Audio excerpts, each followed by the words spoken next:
పూరా లోకల్. నమస్తే, welcome to పూరా లోకల్. రష్యా ప్రెసిడెంట్ వ్లాదిమిర్ పుతిన్తో ఈ నెల 15న భేటీ కానున్నట్లు అమెరికా అధ్యక్షుడు డొనాల్డ్ ట్రంప్ వెల్లడించారు. యుఎస్లోని అలస్కాలో జరిగే ఈ సమావేశంలో రష్యా ఉక్రెయిన్ మధ్య శాంతి ఒప్పందంపై చర్చించనున్నట్లు ఆయన తెలిపారు. రెండు దేశాల మధ్య అగ్రిమెంట్ కుదురుతుందని ఆశాభావం వ్యక్తం చేశారు. ఈ మేరకు శుక్రవారం సోషల్ మీడియాలో ట్రంప్ ప్రకటించారు. అంతకుముందు ఆయన వైట్ హౌస్లో మీడియాతో మాట్లాడారు. Russia president Putin Ukraine president Zelensky శాంతి కోరుకుంటున్నారు. శాంతి ఒప్పందంలో భాగంగా రెండు దేశాల మధ్య భూభాగాల మార్పిడి ఉండొచ్చు. ఏది అంత సులభం కాదు. కొన్ని భూభాగాలను వెనక్కి తీసుకొని మరికొన్ని భూభాగాలను మార్చుకోవాల్సి ఉంటుంది. రెండు దేశాలకు మేలు జరిగేలా ఈ ఒప్పందం ఉంటుంది అని ట్రంప్ తెలిపారు. పీస్ డీల్కు ఇక ఇదే చివరి అవకాశమా అని మీడియా ప్రశ్నించగా, అలాంటి పదాలు ఉపయోగించడం నాకు ఇష్టం ఉండదు. తుపాకులు పేలడం ప్రారంభిస్తే వాటిని ఆపడం చాలా కష్టమని పేర్కొన్నారు.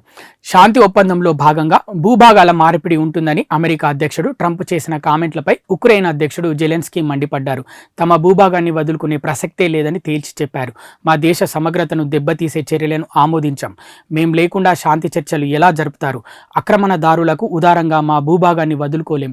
ఉక్రెయిన్ లేకుండా జరిపే చర్చల్లో ఏ పరిష్కారాలు నిర్ణయించినా వాటితో ఫలితం ఉండదని ఫైర్ అయ్యారు.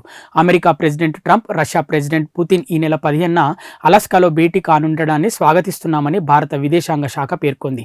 ఉక్రెయిన్ అంశంపై చర్చలకు ముందుకు వచ్చిన అమెరికా రష్యాకు మద్దతు తెలుపుతున్నాము. ఉక్రెయిన్ యుద్ధానికి ముగింపు పలికేందుకు శాంతి స్థాపనకు ఈ మీటింగ్ దోహదం చేస్తుందని ఆకాంక్షిస్తున్నాము. ఇది యుద్ధాల యుగం కాదు అని ప్రధాని నరేంద్ర మోదీ ఇదివరకే పలుసార్లు చేసిన ప్రకటనలను ఈ సందర్భంగా గుర్తు చేస్తున్నామని విదేశాంగ శాఖ పేర్కొంది. ఇవి ఇప్పటి వరకున్న అప్డేట్స్. మరిన్ని అప్డేట్స్ కోసం చూస్తూనే ఉండండి పూరా local, your choice for local voice.